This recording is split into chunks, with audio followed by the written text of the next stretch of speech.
The last few days, I have been receiving several mail from students who have lost one of their parents or someone extremely near and dear to them. It's very heart-wrenching to read those kind of mail because they are raw, they're extremely emotional, and essentially expose the vulnerability of the child. These students, mind you, are not seeking help, not at all. They're just expressing what is there on their mind, and they want an outlet, a platform to express what they're going through at that point in time. They just want someone to hear with empathy, not sympathy, empathy. And they just want to express their fears, their concerns, their anxieties, right? I obviously do not know any of these students. And I feel truly touched and humbled that they chose me to kind of reach out to in this hour of extreme grief. When they're feeling emotionally distressed, they're feeling extremely low. And I'm thankful to the technology of YouTube that enabled me to establish this kind of a connect with these youngsters who felt that I can be trusted as an emotional anchor and support. Now, I'm not a professional counselor, right? So I don't give any structured or academic replies to any of these youngsters. I make it a point to reply, and what I write is essentially what comes from my heart. And today I want to share with you what I really tell them, because the larger point concerns each one of us, because each one of us today is battling COVID-19. Each one of us knows someone who has lost a near and dear one. Many of us have lost an uncle, a relative, a cousin.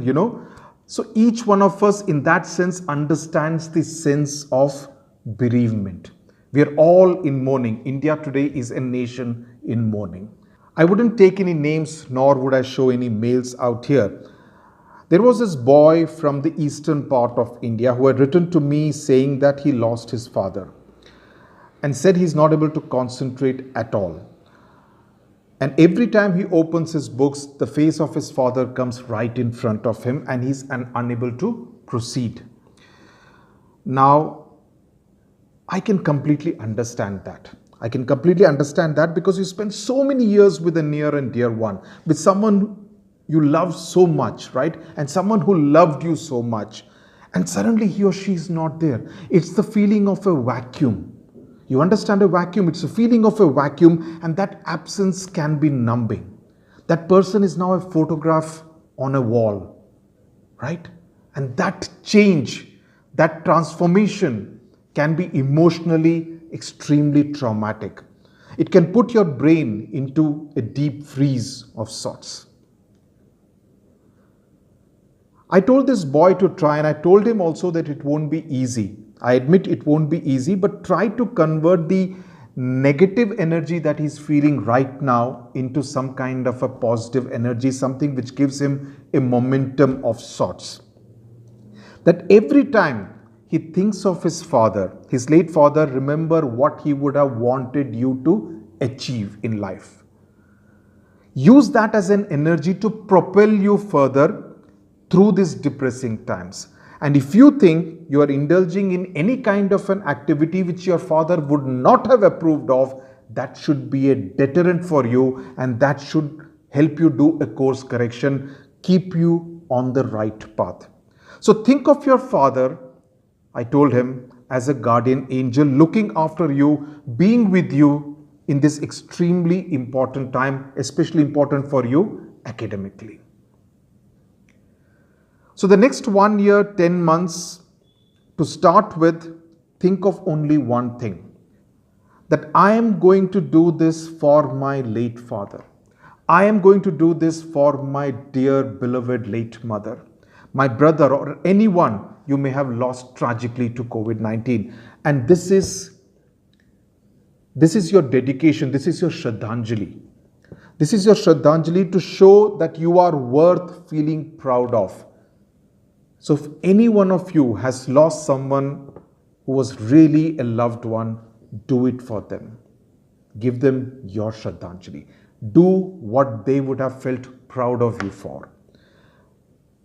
It won't be easy, but if you continue to feel sorry for yourself, it won't really help matters in any way. You got to lift yourself and tell yourself that my dad, my mom, my sister have not gone anywhere. They're still around. They may not be around me in flesh and blood, but they are around me as a soul. They are there as my guardian angel, looking at me every single moment. So you need to lift yourself and tell yourself that I'm going to do this for each one of them. And it's also okay to cry. There is nothing unmanly about crying. So, the 15, 16, 17-year-old boys need to get that thing out of their head that, we should not cry. It's okay to cry. You should cry. You should release your emotions, but once you're done with it, set your goals and say, I'm going to do this for this person who loved me so much. He's not around me, but I know he's looking at me and he's looking after me also. And this is not just about studies. If your mom wanted you to sing, sing and sing for her. Get that pathos in your voice. Get that emotion in your voice. And sing for that departed soul. Get that pain in your voice. Let that pain reach her soul. The connect that you will be able to make with the soul up there, that will take your singing, your music to another level. Trust me, it will. And even if you are not into singing, you should sing. Singing is a release of emotions. You could dance, you could paint, you could do gardening, you could sculpt. Any activity that helps take your mind off the grief that your mind is feeling. At the end of the day, you got to take charge. And you got to take charge for your sake and for the sake of all those people who are not with you today in flesh and blood, but would have wanted you to achieve something substantial in life.